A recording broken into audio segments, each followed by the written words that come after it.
Hi everybody and big welcome to a competitive gameplay in a first-person view. Now this isn't new, this is actually something I've done before on Xmage. I really like the concept, but I got really tired of Xmage, so I stopped making those videos. But I really liked the concept. You get a commentary, narrated gameplay from my perspective, with my reactions, with my thought process of what I have in my hand and how I strategize forward. But now I've decided to do it over spell table instead. Now I don't normally like to record over spell table because the audio quality isn't that perfect when you record from there, but I think this concept might work quite well. And I've recently just made a deck tech video for Bluefarm, so I thought, let's start with that one. And as always, link in the description below of the video. This is the deck I'm playing. Shout out to Sinestra Kazu and River May Cry who brewed this thing together. But before the battle begins, remember, I'm a human being, I might misplay. In any case, let's start the match.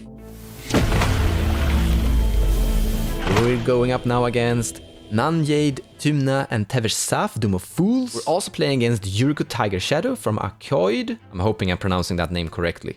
And Death Magic, Tevesh Saf, Doom of Fools with Thrasis Triton Hero. At the start of the game we have an Ancient Tomb, Lotus Petal from Tevesh Saf, Doom of Fools with Tymna, and then Island, Mox Amber, and a Ornithopter from Tiger Shadow. Death Magic is cracking a Flooded Strand, finding a Breedy Pool and a Jeweled Lotus. Chromox exiling a Ponder, and I guess he's gonna do a turn 1 Tevesh Saf here, which is kinda scary. Yeah, there we go. And he makes 2 Thralls. We're gonna do Jeweled Lotus, Tundra, tap the Tundra and cast an Esper Sentinel, and then we pass the turn. I hope we can get some card draw from this Esper Sentinel. A little bit sad I was last in turn order. We could accumulate a lot of cards here, looking around the table of things people casted here. Nano Jade plays a Command Tower, and then he plays an Aura of Silence. Great. Now we're going to Arcoid's turn, and he's playing a Mana Confluence, and I'm guessing we're going to see that turn 2 typical Ninja Yuriko. And indeed, Yuriko is swapping out, coming into play, attacking at Nanojade. But before damage is dealt, he's gonna cast a Mystical Tutor, tricking his top deck. However, I'm gonna draw a card here from my Esper Sentinel trigger at the very least. Drawing a Praetor's Grasp.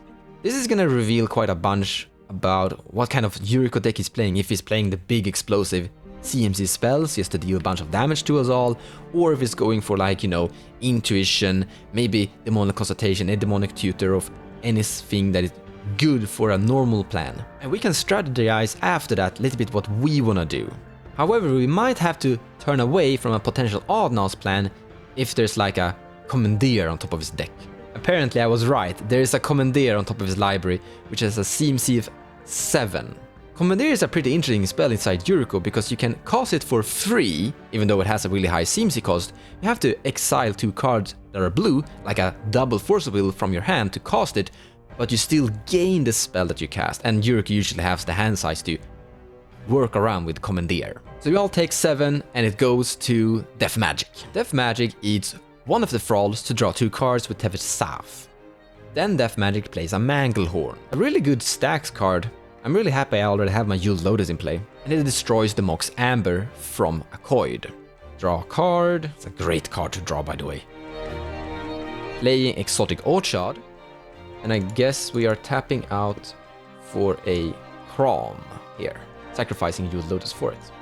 Then I would like to attack with Esper Sentinel at you, Yuriko Arcoid. Then I pass the turn. Nano Jade plays a Scrubland on his turn, and then he overloads Dam. This is kinda bad. I don't think I'm gonna enjoy this solution. I do get to draw a card from my Esper Sentinel, but I kinda wanna have my Crom in play, because I do wanna kill that Tevesh Saf eventually. Yuriko easily rebuilds, Tevesh Saf easily rebuilds, this isn't really affecting me. The only thing that's going away is Manglehorn and my Crom and Esper Sentinel. Definitely throwing me back a tiny bit. The Esper Sentinel did draw into some cards at the very least. But now Tevesh Saf is kinda left unchecked. Arcoid plays a Misty Rainforest on his turn. I guess our potential plan now is to cast Praetor's Grasp, steal a Thassa's Oracle, and then we have the Thassa's Consult. It's gonna be like in a turn 2 win soon. The problem is that we already have a Commandeer at Arcoid and a bunch of other control magic spells probably around the table anyway, so we will see. Akkoid is doing the typical rebuilding, costing a mana crypt, and the Ornithopter next turn he's gonna do the Yuriko again. What we could do is use Imperial Seal to find a silence. The problem with that is that we don't draw a land. We all have a land, but we kind of want to build mana here. We want to have 4 lands at the very minimum if we're gonna do Silence, then Consult, then Oracle. Death Magic is making 2 blockers. And then he has passed the turn. Draw Cyclonic Rift. Playing Underground Sea. Using the Underground Sea to cast Imperial Seal. So I have a great plan. We're finding Ranger Captain of Eos. Because with this, we can sacrifice it to prevent people from counterspelling us during our turn when we want to combo off with Oracle, but we also masquerade a tiny bit because it's like a Valiant and we're gonna find Ragavan with him as well. Also, Commandeer can't counterspell Ranger Captain of Eos. We're also keeping our mana open for Psych Rift and Chain of Vapor, and if we really have to, the Mono Consultation that can find a Force of Will. And the Enlightened Tutor as well. I don't think we're gonna use the Enlightened Tutor because there's like this Aura of Silence in place, so we don't really wanna go that route. But we could Chain of Vapor, find Underground Sea, Underworld Breach, and then try to combo off. We don't have the graveyard for it, but that's a futuristic win con plan B, I guess, if our fastest consult with Ranger Captain doesn't work. On Nano Jade's turn, he basically plays an Ursa Saga and passes the turn. A lot of people are keeping their mana up, and that's really scary. Especially considering Yuriko and Tevesh Saf is accumulating a little bit more value than me. Akkoid is casting Scheming Symmetry, and he also targets Nano Jade as well. So both players tutor a card and puts it on top of their library. And I gotta admit, I do feel a little bit left out. One thing that is a little bit scary is that Tevesh Saf is probably going to ulti in 2 turns and could take over the game, gaining a Crom, a Yuriko, a Tymna, he doesn't keep both Tymnas, and a new Tevesh Saf. But it doesn't get you, Pikachu, don't worry. You're mine. And then he attacks with both of his creatures at Nano Jade. And then he does the typical ninja Yuriko into play. He flips into the ninja that makes a ninja of itself that basically creates more and more and more and more. It's a CMC free, so we'll take 3 damage. This kind of reveals what kind of deck he's playing. He's playing the typical Yuriko burn, so to say. So I guess next turn he's gonna ninja that into play with his Ornithopter that is flying over everyone. Death Magic, sacrifice 1 Thrall and draws 2 cards. He's now at 10, which is the magical count where he could ulti next turn. Then he plays an Elves of Deep Shadow. And he plays an Eternal Witness, retaking the Misty Rainforest back to his hand and pass the turn to me. Draw a card, tap out and cast a Ranger Captain of Eos. I'm finding a Dragon's Rage Channeler that goes to my hand and then I pass turn. But on my end step, Nano Jade cast a Destroy Target. It's destroying Tevesh Saf for white and black. On his own turn, he plays a Swamp and ticks up the Ursa Saga by 1. And then he plays a Peacekeeper. That's very interesting. It's actually kind of good now that when there's a Yuriko that want to attack in play. Now he has to pay 2 mana each upkeep or will go away, but it's not cumulative, it's just 2 each. And then he plays an Edison Canonist, which is actually really bad because that is shutting us down. So what we need to do now is cast Chain of Vapor, bouncing the thing, or first crack Ranger Captain, cast Chain of Vapor, then combo off. In order to do this, we need to have 4 mana on our turn, but as it's looking right now, game is gonna go a little bit slower, so we could actually get there. But on the end step, Akkoid is casting Submerge, targeting the Peacekeeper, so he is able to go to combat with his Yuriko. I guess this is what Nano Jade actually found with the Scheming Symmetry. And once again, Akkoid is swinging everything at the Nano Jade. Nano Jade is blocking Yuriko to avoid 2 Yuriko triggers, letting the black creature go through. Then Akkoid is ninja into play, ninja that he found. So in the end, Nano Jade takes 3 damage and we flip a Yuriko. And we'll make a new ninja as well, because it's cloning itself. We're flipping into a tiny changeling on CMC 1. That's good for us, we didn't take that much damage. I don't think we're really on the Adnos plan at all anymore, but still, we don't wanna die too fast here. He recasts the Forge Bridge Prowler, and he kills the Elves of Deep Shadow on the ETB effect, giving it -1/-1. Akkoid is definitely almost taking over the game here, running away. Death Magic is casting Thrasius on his turn, and he has 4 mana to activate Thrasius if you want to. Untap everything I have and draw a card. didn't draw land, that was sad. I'm gonna tap out and cast a Praetor's Grasp, targeting Death Magic. We have a problem. Pass's Oracle is in his hand. Apparently, Laboratory Maniac is also in his hand. Luckily, neither Tainted Pact or Demonic Consultation is in his hand. So we are choosing Cooling Ritual, because taking a Demonic Tainted Pact or Demonic Consultation doesn't really help us that much. So I'm hoping we can use Cooling Ritual to really boost a bunch of black mana to maybe get somewhere. I think what we're gonna do is gambling on getting Peer into the Abyss with the Mystical Tutor and then Cooling Ritual to just get the mana to overload and cast the Peer into the Abyss, and hopefully they acquire something. Nano Jade is triggering and searching out a card with Ursa Saga. Nano Jade also makes a construct before Ursa Saga is going away. He then names Thrasius Triton Hero, making Death Magic unable to activate his commander. Then he replays the Peacekeeper. But in response, Death Magic is casting Nature's Claim, destroying the Mana Crypt. Akoid has a lot less mana now, losing his Mana Crypt, but they do have a land drop Swamp for turn. Akoid pays 2 mana for a Crow Mox. And he exiles the Commandeer. Nice.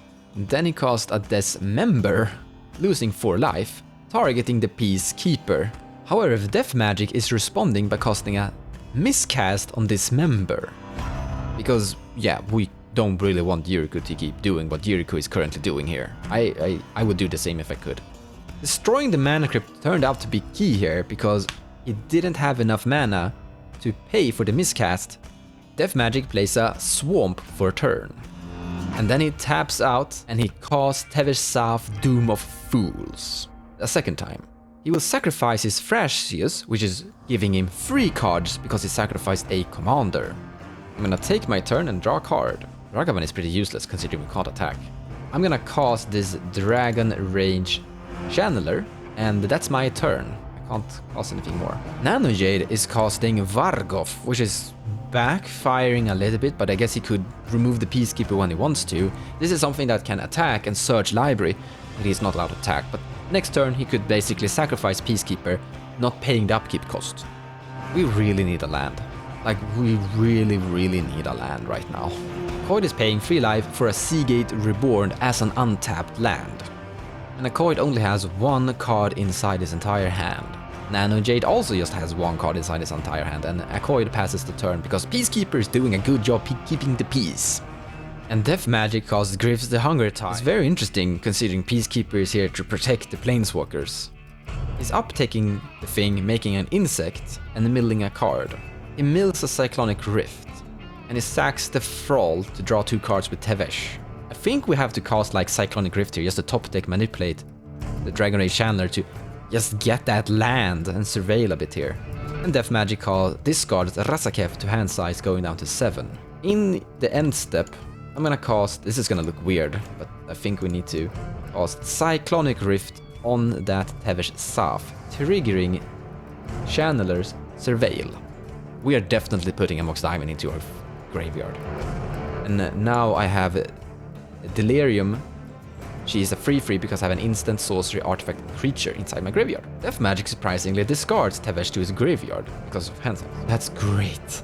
That's the best thing that could ever happen to us. Ancient Tomb, I'm so happy about it. Land drop, Ancient Tomb.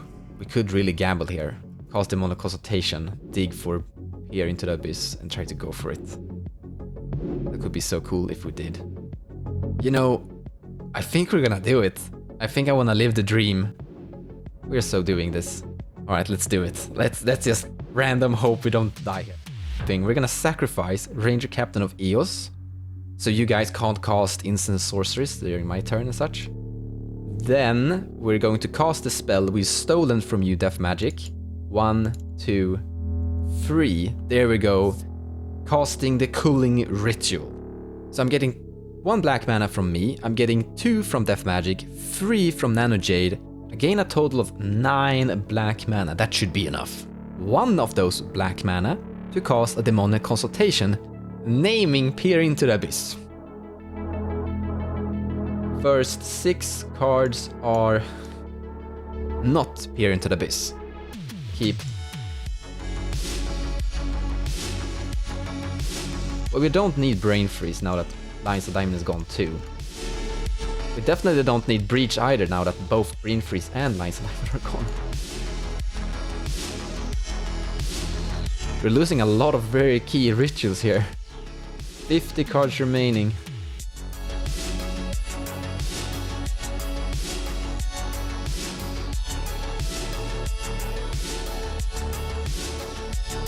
"30 cards remaining inside the deck." I don't think this is gonna be a win, guys.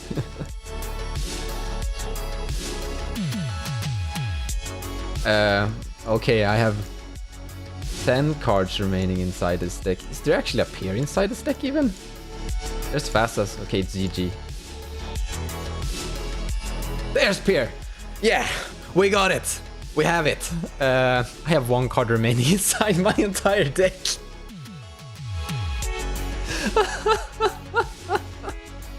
The last card inside my deck is an Archimist Retrieval. What I could have done is cast Mystical Tutor. I could have passed turn and do this next turn, but I just felt like just trying and see what's the odds.